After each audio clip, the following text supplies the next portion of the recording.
Hello दोस्तों, तो कैसे हैं आप सभी लोग। आई होप आप सभी अच्छे होंगे और अच्छे से अपनी पैथोलॉजी पढ़ रहे होंगे। तो दोस्तों, जैसे कि अपने लास्ट वीडियो में अपनी न्यू सीरीज स्टार्ट करी, that is of liver pathology, या फिर मैं आपसे बात कहूँ हेपेटोबाइलियरी सिस्टम। ठीक है, तो अपने इससे पहले वाली वीडियो में अपने जस्ट एक ओवरव्यू जाना दोस्तों के आखिर लिवर में जो सेल्स रहते हैं, अपने हेपेटिक ग्लोब्यूल रहता है, उसका क्या स्ट्रक्चर रहता है, उसमें क्या क्या होता है, क्या उसके पार्ट्स रहते हैं, और अपन ने कुछ उसके जोन्स जाने थे, पेरिफेरल, सेंट्रोलोब्यूलर, सेंट्री और मिडिल जोन्स थे। बाकी अपन ने सीबीसी के बारे में, क्रोनिक वीनस कंजेशन था, उसके बारे में थोड़ा बहुत पढ़ा। आज का दोस्तों जो अपना एक टॉपिक है, दैट इज मोस्ट इंपॉर्टेंट, मैं आपसे बोलूँ कि आपसे पूछा जाएगा, हेपेटाइटिस। ठीक है, अब मान के चलिए हेपेटाइटिस आपने पहले भी पढ़ा होगा, आपने फर्स्ट ईयर में भी पढ़ा होगा, फिजियोलॉजी में पढ़ा होगा, हर जगह हेपेटाइटिस पढ़ते हैं आप। ठीक है, तो आप मान के चलिए हेपेटाइटिस अपन पढ़ते हैं ABCD F तो उतना ही जी होता है। ठीक है, तो जिसमें अपन मोस्ट इंपॉर्टेंट अपन जो देखते हैं हेपेटाइटिस B, जिसका आपको पता है आपका वैक्सीनेशन भी चलता है। ठीक है दोस्तों, तो आज उसी बेसिस पर अपन इस वीडियो में बात करेंगे, जो कि अपन सभी को तो एक पूरी डिटेल में पढ़ेंगे नहीं, हालांकि लेकिन जो हेपेटाइटिस बी अपन उसको थोड़ा डिटेल में पढ़ेंगे। बाकी सबका मैं आपको एक जो लास्ट में एक फ्लो चार्ट जो कि सबके बीच में डिफरेंस है, वो आपको मैं उसके थ्रू बता दूंगा। तो आप अगर वो चार्ट्स भी बना के आते हैं तो आपको मार्क्स मिल जाएगा। ठीक है दोस्तों, तो चलिए स्टार्ट करते हैं। मेरा नाम सुमित रावत है, मैं second year MBBS student of JMC रतला। आप सभी का स्वागत करता हूँ अपने इसी यूट्यूब चैनल में। ठीक है दोस्तों, तो चलिए अपन अपना टॉपिक स्टार्ट करते हैं बिना टाइम वेस्ट करें, बाकी बातें अपन लास्ट में करेंगे।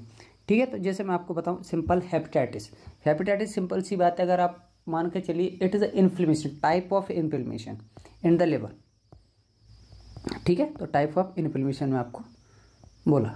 ठीक है, अब देखिए अपन जो पढ़ते हैं that is hepatitis A B C D E, उसमें पढ़ते हैं उसके कॉजेटिव एजेंट है कुछ, जैसे हेपेटाइटिस A का एंटेरोवायरस 72 जो कि पिगरोना वायरस फैमिली का, एप एडिना वायरस, हेपेटाइटिस B का एपेसिया वायरस, वायरोड्स लाइक कैल्सी वायरस, जो कि फर्दर पॉजिटिव एजेंट है। सबका इंक्यूबेशन पीरियड है कि incubation period is the period by which the जो इन्फेक्टिव ऑर्गेनिज्म उसका इंजेक्ट होना और उसके प्रति सिम्टम आना पेशेंट में, तो उन दोनों के बीच का जो डिफरेंस है दैट इज इंक्यूबेशन पीरियड। फिर मोड ऑफ ट्रांसमिशन के कैसे फैलता है, तो फीकल, ओरल या सेक्सुअल रूट से हेपेटाइटिस B सेक्सुअल, पेरीनेटल या परकुटेनियस से, फिर अपना हेपेटाइटिस C यूबिका और E वाला फीको ओरल से। तो आपको फीको ओरल याद रखने हैं जनरली। बाकी एक हेपेटाइटिस B का जो कि अपन इंडिविजुअली पढ़ेंगे। ठीक है दोस्तों, तो सबसे पहले मैं अगर बात करें अपन that is hepatitis A virus की, that is infectious hepatitis also known as. ठीक है, उसको इन्फेक्शियस हेपेटाइटिस भी बोलते हैं। अनएनवेलप्ड होता है आइकोसाहेड्रल सिंगल स्ट्रैंड RNA। हाँ, एक और बात दोस्तों, जो हेपेटाइटिस B है वो सिर्फ आपका क्या रहेगा, डबल स्ट्रैंडेड DNA रहेगा, बाकी सब सिंगल स्ट्रैंडेड RNA रहेंगे। तो आपको याद क्या रखना है, that is DNA only is a double stranded DNA, that is hepatitis B। ठीक है, तो आपको अभी मैं B पढ़ाऊंगा तो उसके मैं बताऊंगा अभी। ठीक है, तो दोस्तों अब हेपेटाइटिस A से जनरली तो क्वेश्चन आएगा नहीं, लेकिन आता है तो आपको एक जनरली इसका serum markers for hepatitis infection आपसे चार्ट्स पूछ लेता है, जो कि आपको मैं एक बार समझा देता हूँ प्रॉपर तरीके से। तो मान के चलिए यहाँ पर उसका लेवल है कुछ, यहाँ पर उसके कुछ वीक से इन्फेक्शन के। ठीक है, तो अब जैसे आपको जो रेड वाला दिख रहा है, इसमें क्या अपनी देखिए, जो हेपेटाइटिस A वायरस है फीकल ओरल रूट के थ्रू इतना उसके इंक्यूबेशन पीरियड में इतना नजर आ रहा है, लेकिन आपको जो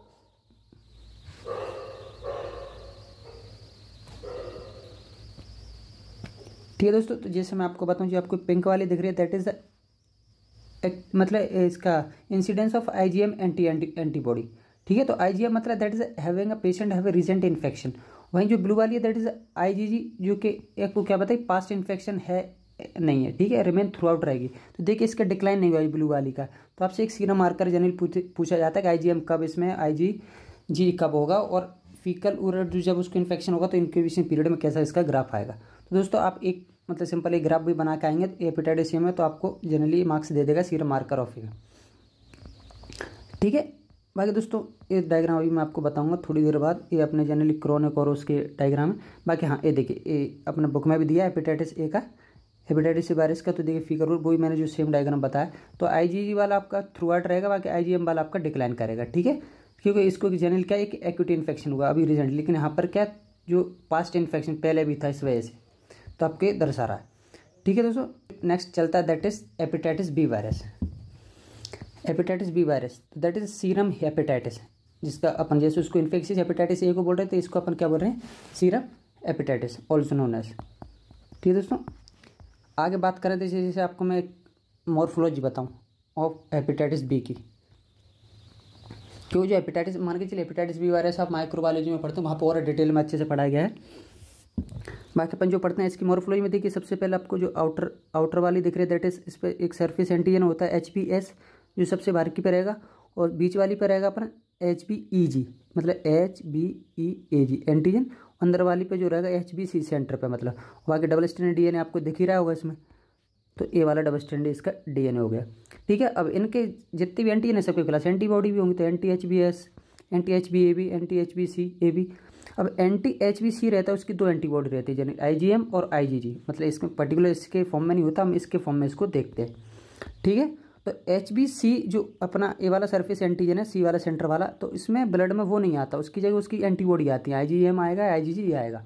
ठीक है, तो उसी के बेसिस पर अपन क्या देखते हैं कि ब्लड में पहले क्या आएगा। तो आपको पता है कि जैसे मान के चलिए ये वाला वायरस है, सरफेस एंटीजन है, और इसका ई वाला HBAG, तो मान के चलिए सबसे पहले तो क्या आ गया अपना सरफेस एंटीजन ब्लड वेसल में। हेपेटाइटिस वायरस जब आएगा तो उसके सबसे पहले HBS आएगा, उसके बाद HBAG का एंटीजन आएगा, और उसी के साथ साथ क्या होगा अपना जनरली HBV और DNA, उसका जो DNA वो भी आ जाएगा।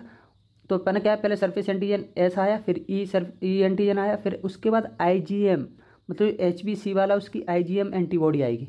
ठीक है, और उसके बाद एंटीबॉडी आएगी HBEAG की जो एंटीजन था उसकी एंटीबॉडी आएगी, फिर IgG आएगी, फिर से HBC की आएगी, और लास्ट में जो अपनी एंटीबॉडी है वो किसी आएगी HBS सरफेस एंटीजन की बॉडी। तो ठीक है, जो सबसे पहले एंटीजन तो उसकी एंटीबॉडी सबसे लास्ट में, फिर सेकंड पे आता उसकी यहाँ पर बीच में आ रही है IgM और IgG के बीच में। तो इसके बेस पर आप पता कर सकते हैं ब्लड में कौन पहले आ रहा है कौन नहीं आ रहा है। ठीक है, तो मान के चलिए अगर ब्लड में आपको HBsAg का एंटीजन मिलता है तो डिसीज़ है, मतलब उसको एक्यूट क्रोनिक डिसीज़ है। अगर उसकी एंटीबॉडी मिलती है तो रिकवरी हो सकती है, और इम्यूनाइज्ड है वो, अपन मान के चलते हैं कि उसको क्या रिकवरी हो रही है, इम्यूनाइजेशन मतलब उसकी वैक्सीनेशन करा देंगे। अगर ब्लड में HBeAg एंटीजन मिलता है तो उसको हाई इन्फेक्टिविटी इंडिकेशन है कि उनकी इन्फेक्शन बहुत ज़्यादा है। वहीं अगर उसकी एंटीबॉडी मिलती है तो उसको लो इन्फेक्शन है। ठीक है, तो आपको ये देखना होगा कि क्या नहीं जब आप एंटीबॉडी डिटेक्शन करेंगे। तो HBCAB मिलता है मतलब अगर IgM मिलता है तो एक्यूट इन्फेक्शन है, IgG मिलता है तो क्रोनिक इन्फेक्शन मतलब पास्ट से इन्फेक्शन है। तो आप इसके बेस पर एक एनालिसिस कर सकते हैं कि पेशेंट के साथ क्या है क्या नहीं है। ठीक है दोस्तों, अगर दोस्तों नेक्स्ट चीज़ है मैं आपको बताऊँ दैट इज़ HB के बारे में, तो that is mode of infection. तो अभी अपन ने देखा था पैरेंटरल था, सेक्सुअल ट्रांसमिशन भी था, वर्टिकल ट्रांसमिशन भी था। Vertical transmission for development of carrier state. ठीक है, बाकी blood product needle stick injury तो उससे अपना पैरेंटल हो सकता है। ठीक है, IV वगैरह से, IV इन्फ्यूजन पीरियड 30 से 180 दिन है। ठीक है, जो hepatitis virus present in all physiological और पैथोलॉजिकल बॉडी, लेकिन एक्सेप्ट स्टूल में आपको जनरली नहीं मिलेगा, स्टूल में आपको जनरली HAB मिलता है। ठीक है, क्लिनिकल फीचर अगर आप बात करें हेपेटाइटिस बी के, हेपेटाइटिस बी वायरस के, तो क्या क्या रहेंगे, acute hepatitis, non progressive chronic hepatitis, fulminant hepatitis भी रहेगा। अभी मैं आपको पढ़ाऊंगा एक्यूट हेपेटाइटिस क्या है, क्रोनिक क्या है, फल्मिनेंट क्या है, उसके बारे में बताऊंगा। और फेटोसेलुलर कार्सिनोमा जो कि मोस्टली इस हेपेटाइटिस बी का एक कैरेक्टरिस्टिक फीचर है। ठीक है दोस्तों, तो आप क्लिनिकल फीचर्स भी लिख सकते हैं इसके। उसके बाद अपन बात कर लेते हैं हेपेटाइटिस सी वायरस की थोड़ा, कि उससे ट्रांसफ्यूजन एसोसिएटेड हेपेटाइटिस भी बोलते हैं इसको। जनरली आपको इस यहाँ पर भी कुछ दिख रहा होगा, तो इतना इसका इतना जो क्रोमोसोम या फिर इसकी जो भी एनवेलप प्रोटीन की जो पोजीशन है उसके बेस पर हमें क्या देखना है, यहाँ पर ये देखिए ये वाला डायग्राम देखना है अपन को। तो सबसे पहले क्या देखिए वायरस, सॉरी दोस्तों, सॉरी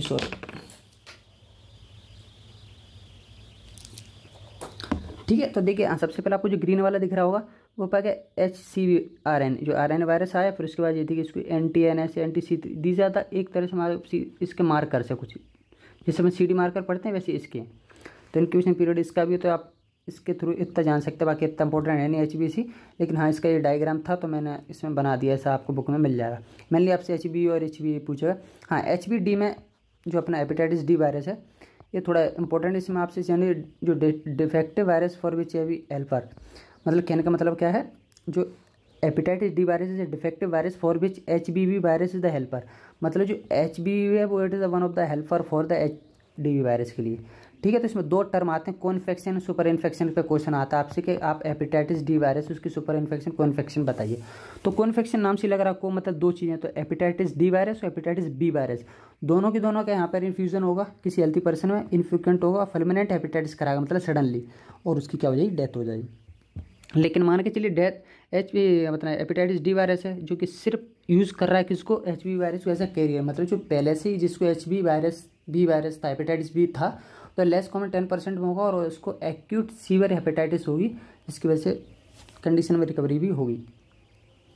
ठीक है, तो अपन इसमें जो ये लाइन लिखी थी that is hepatitis D virus defective virus for which hepatitis B virus the helper, जो कि अपन जनरली कहाँ पर दोनों कंडीशन आप देख पा रहे हो एज अ कॉम्बिनेशन में दे रहे हैं। बाकी hepatitis D is not a pathogenic. ठीक है,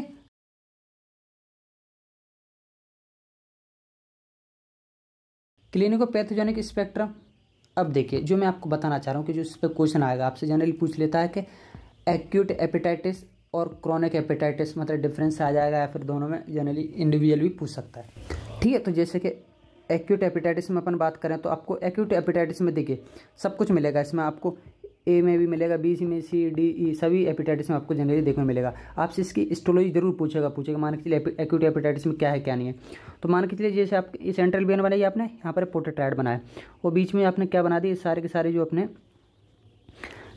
जो सेल्स हैं अपने क्या एक तरह से हो रहा है, जो कफर सेल्स वगैरह भी दिख रहे होंगे आप इसको। तो इसमें आपको जनरली चीज़ें क्या याद रखनी है वो आपको मैं बताता हूँ। तो आप याद रखिए B से याद रखिए, बलूनिंग, ब्रिज नेक्रोसिस, काउंसिलमैन बॉडी और ड्रॉप आउट नेक्रोसिस। तो क्या है, तो जो हेपेटोसाइट्स आपको बहुत सारे दिख रहे हैं, इसमें आपका पहला दिख रहा हो बैलूनिक डिजनरेशन, ये देखिए बलून की तरह फूल गया यहाँ पर, पहला पॉइंट जो आपको बनाना है इसमें।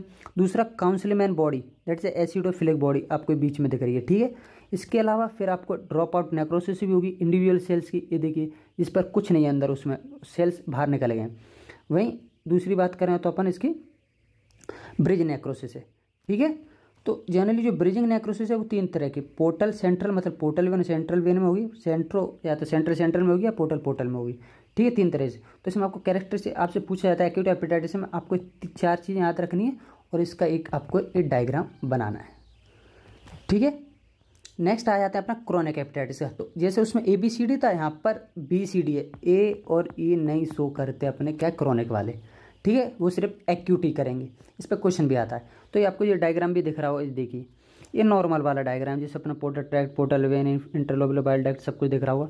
लिमिटिंग प्लेट, देखो दोस्तों लिमिटिंग प्लेट जैसे मैं आपको जनरली बताऊँ तो लिमिटिंग प्लेस अपना वो है जहाँ से कि अपना जैसे मान के चलिए अगर आपका अपना पोर्टल वेन, पोर्टल ट्रैक्ट या अपना एक तरह से पूरा पोर्टल ट्रायड है, तो पोर्टल ट्रायड के बाद जहाँ से अपने क्या शुरू हो रहे हैं, अपने हेपेटोकॉर्ड से शुरू हो रहे हैं, तो दोनों के बीच में जो लाइन बनेगी दैट इज लिमिटिंग प्लेट। ठीक है, तो मान के चलिए लिमिटिंग प्लेट, तो इस चीज़ में आपको क्या जब डायग्राम बनाओगे आप तो ये देखिए ये लिमिटिंग प्लेट है, इसके फर्स्ट लेयर ऑफ हेपेटोसाइट, उसमें देखिए आपके क्या देखिए एक्सपेंडेड पोर्टल ट्रायड, उसके बाद ट्राई डाइटाइटिस मतलब lymph node, macrophage, plasma cells ये भी देखेंगे, प्रोलिफरेटिव डक्ट्यूल होंगे। और यहाँ पर देखिए सबसे मोस्ट इंपॉर्टेंट जब आपका ये हेपेटोकॉर्ड्स में बीच में आपको क्या हो रही फाइब्रोसिस लाइक दिखेगी, ये देखिए। तो this one is the called bridging fibrosis, characteristic feature of क्या क्रोनिक, किसका है क्रोनिक हेपेटाइटिस का। ठीक है, तो आपको इसमें जरूर लिखना है इसमें कि क्रोनिक हेपेटाइटिस में क्या है, ब्रिज फाइब्रोसिस है, ट्रायडाइटिस है, कफर सेल हाइपरप्लेजिया है। ठीक है, बाकी फोकल नेक्रोसिस भी आप बता सकते हैं। तो ठीक है, तो इसमें आपको मैंने 3 चीज़ें बताई और ऊपर मैंने आपको इसमें 4 चीज़ें बताई। ठीक है, तो दोनों के डायग्राम प्रॉपर अच्छे से ऐसे आप देख लिए कैसे इसका डायग्राम बना हुआ है। ठीक है, बाकी आपको बुक का एक बार फुलमिनेंट देख लेते, फिर अपन तीनों देखेंगे। फुलमिनेंट मतलब sudden severe submassive to massive necrosis, most severe form of acute hepatitis का एक सीवियर फॉर्म है जिसमें आपको सेंट्रल वेन भी होगी, पोर्टल ट्रैक्ट भी होगी। यहाँ पर जनरली कोलैप्स रेटिकुलर फ्रेमवर्क बन जाते हैं जो आपको दिख रहा है ना, these are the collapse reticular framework. बाकी वाइप्ड आउट हेपेटोसाइट भी रहेंगे जो डिसअपियर हो जाएंगे। ठीक है, तो इससे जनरली पूछा नहीं जाता, मतलब पूछ ले भी लेगा तो आपको जनरली एक्यूट हेपेटाइटिस के फॉर्म ही है। ठीक है, नेक्स्ट मैं बात करूँ आपसे, जैसे मैं आपको इसका डायग्राम बताने वाला था, जस्ट अ मिनट, शायद मैंने डाला है इसमें, हाँ शायद नहीं डाला, तो वो आप वहाँ भी बना सकते हो। ये देखिए ये डिफरेंस देखिए, एक्यूट हेपेटाइटिस और क्रोनिक हेपेटाइटिस में तो आपको जनरली इसमें large red and liver, green सिफ, कोलेस्टेटिक, पेरेन्काइमा चेंजेस मिल रहे हैं जनरली इसमें, तो आप इसमें जनरली बोल सकते हैं। बाकी मैंने आपको इसमें जनरली जो एक्यूट वाले BCD पढ़ा है, और यहाँ पर अपनों को मैंने इसमें आपका ब्रिज फाइब्रोसिस बताया था, बाकी यहाँ पर टाइडाइटिस बताया था और कफर सेल रीजनरेशन वो अपना प्रोलिफरेशन बताया था। ठीक है, तो बाकी आप यहाँ पर भी लिख सकते हैं चेंज है, तो एक्यूट हेपेटाइटिस यहाँ पर भी आपको क्या दिख रहा है, फाइब्रोसिस दिख रही है। ठीक है, यहाँ पर पोर्टल साइटोलोसिस हो सकती है, तो इसके थ्रू भी बाकी मैंने जो आपको जो प्रॉपर बताया उससे भी आप देख सकते हैं। बाकी देखिए एक्यूट वायरल हेपेटाइटिस के डायग्राम आपका इन्फ्लेमेटरी सेल्स हैं, साइनोसॉइड्स बता रहा है, एपोप्टोटिक सेल्स हैं, ठीक है। बाकी क्रोनिक हेपेटाइटिस का है फोटोटैक एक्सपेंशन, जो कि आपको क्या बता रहा है, डिफेंस इन्फ्लेमेटरी मोनोन्यूक्लियर सेल्स, ठीक है। तो ये देख सकते हैं, this one is of chronic और ये एक्यूट, ठीक है दोस्तों। बाकी ground glass hepatocyte in chronic hepatitis B, जो हेपेटाइटिस बी वाला वायरस है उसमें आप जनरली ये अपनों को ऐसा डायग्राम देखने को मिलता है। उसमें क्या मिलते हैं, ग्राउंड ग्लास हेपेटोसाइट, कैसे मिलते, ग्राउंड ग्लास हेपेटोसाइट,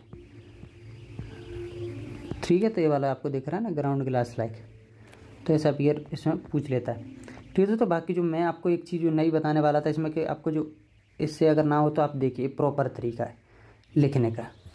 आप hepatitis A B C D पाँचों लिखिए, उसका एजेंट लिखिए, ईयर आइडेंटिफाई, वायरल पार्टिकल कितना, जीनोम कितना, मोर्फोलॉजी क्या, स्प्रेड कितना, इंक्यूबेशन पीरियड कितना, एंटीजन, एंटीबॉडी, सीवियरिटी और प्रोग्नोसिस, ठीक है दोस्तों। तो दोस्तों जैसे मान के चलिए इसमें अपन ईयर आइडेंटिफाई आई थिंक इसका 1816 से, बाकी मैं इसको आपको 1965 हेपेटाइटिस बी का याद रखना, बाकी आप याद रख सकते हैं। वायरस पार्टिकल मोर्फोलॉजी स्प्रेड, ठीक है, एंटीजन, एंटीबॉडी, सीवियरिटी और प्रोग्नोसिस, ठीक है। तो आप जनरली मोर्फोलॉजी देखा है को एडर नॉन एनवेलप है, इसका डबल शेल्ड एनवेलप है, एनवेलप्ड है, इधर एनवेलप्ड है, तो आप देखिए सबका डिफरेंस एक बार लिख सकते हैं, ठीक है। तो वायरल पार्टिकल देखिए इसका साइज इस बेसिस पर अपन ने देखा है, जिसका 42 nm अपना हेपेटाइटिस बी का होता है, जीनोम उसका डबल स्टैंडर्ड और single stand double standard DNA रहता है, बाकी देखिए सबका आरएनए है, ठीक है। स्प्रेड देखिए पेरेंट्रल क्लोज कॉन्टैक्ट से भी होता है, इंक्यूबेशन पीरियड 30 to 180 रहता है। एंटीजन देखिए सर्फेस एंटीजन, सी सेंटर अपना HBE हो जाए, HBXB हो गया, इसके खिलाफ एंटीबॉडी भी होंगी फिर तीनों के खिलाफ। सीवियरिटी ओकेशनली सीवियर होता है, पर बाकी प्रोग्नोसिस वर्स विथ एज के अकॉर्डिंग डिपेंड करेगा। दोस्तों आप अगर मान के चलिए आपको पूरा अच्छे से रटा हुआ है तो आप प्रॉपर हेपेटाइटिस में आपकी बहुत अच्छी पकड़ है फिर, ठीक है। आप सभी इस पॉइंटों में आप इनको लिख सकते हैं आराम से, ठीक है। बाकी आपको हेपेटाइटिस बी का तो याद ही करना है, बाकी हेपेटाइटिस ए का भी आप याद कर सकते हैं, ठीक है। बाकी कुछ क्लिनिकल फीचर भी हैं, जैसे हेपेटाइटिस ए बी का अपन बताएं अपन जनरली, तो अपन acute hepatitis, non progressive, progressive, chronic hepatitis, fulminant hepatocellular carcinoma, carrier state, ठीक है। बाकी आप ए का भी देख सकते हैं, इसमें एक्यूट हेपेटाइटिस है। बाकी रॉबिन्स में जो दिया था तो उसी बेसिस पर भी अपन ने root of incubation period, laboratory diagnosis, हाँ इसमें एक लेबोरेटरी डायग्नोसिस एक नया है, that is detection of serum IgM antibody hepatitis C के लिए, हेपेटाइटिस बी के लिए detection of HB surface antigen antibody और HBC एंटी, हेपेटाइटिस सी के लिए भी, हेपेटाइटिस डी के लिए भी, सबके लिए अलग अलग। बाकी आपको ए और बी अच्छे से आपको एक बार देख लेनी है, ठीक है। बाकी फ्रिक्वेंसी भी देख सकते हैं, तो आप ये प्रॉपर जरूर आप कुछ हेपेटाइटिस बी को थोड़ा डिटेल में पढ़िए और उसके बाद इस चार्ट को जरूर देख लीजिए, ठीक है। बाकी मैं आपसे इतना नहीं कह रहा, ठीक है। बाकी हाँ क्रोनिक और एक्यूट आपको हेपेटाइटिस के बीच में क्या मोर्फोलॉजी क्या एस्ट्रोलॉजिकल जो इसके फीचर हैं माइक्रोस्कोपी वो आपको पता होना चाहिए, ठीक है। चलिए तो दोस्तों फिर अपने इसमें जो पार्ट आता है दैट इज ऑफ MCQ का पार्ट आता है। तो MCQ अपन जनरली देखते हैं, that is a plasma cells are prominent and characteristic component of, तो अपना प्लाज्मा सेल देखे थे जनरली, तो प्लाज्मा सेल आपको याद रखना किसी वायरस में नहीं आता आपको, generally this is a part of auto immune hepatitis, जो ऑटो इम्यून एंटीबॉडी से होती है। Chronic hepatitis include all the morphology feature except, तो क्रोनिक का पार्ट कौन सा नहीं है, सिंपल से बताना है। तो जो एक्यूट में होगा वो नहीं, वो होगा, तो एक्यूट में अपन ने पढ़ा था BBCD, क्रोनिक में पढ़ा था अपन ने KT कह रहा हूँ मैं, BKT BT के जो भी है। तो बलून डिजेनरेशन है, bridging fibrosis, ground glass cells, fatty change, ठीक है। तो आपको जनरली बताना क्या है, chronic hepatitis include all the feature except, तो आपको एक्यूट में क्या है क्या नहीं, तो अपन ने क्या पढ़ा था वहाँ पर, बलून डिजेनरेशन तो पढ़ा था अपन ने एक्यूट में, bridging fibrosis upon it is one of the part of chronic, ground glass like भी अपना क्रोनिक का है, ठीक है, और फैटी चेंज भी अपना क्रोनिक का है, ठीक है। लेकिन balloon degeneration is a part of acute, तो आंसर हो जाएगा इसका ए। एक्यूट हेपेटाइटिस एक एक्सक्लूसिव कॉज ऑफ, तो एक्यूट हेपेटाइटिस में अपना पता है ए और ई मिलते हैं सिर्फ, बाकी BCD सभी मिलेंगे, तो एक्यूट हेपेटाइटिस ए और ई में होता है, तो ए वाला आंसर इसका हो जाएगा।